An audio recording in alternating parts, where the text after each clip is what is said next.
How to fix horizontal lines on Android phone. Hi everyone, welcome back to our channel. This is Rose and I will guide you to fix horizontal lines on Android phone. Without further ado, let's get started. First of all, restart your phone.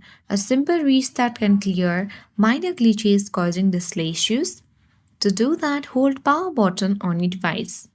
Swipe towards restart. Second step, check for physical damage. Inspect your screen carefully. If the screen is cracked or bent, it might need professional repair. If this didn't help, you simply need to update your software. To do that, open Settings, navigate to Search bar, type in Update. A list of updates will appear, including Software Update. Select Software Update from the list.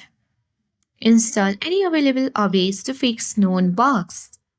Once done, you simply need to visit a repair center if the lines are still there. It's likely a hardware issues.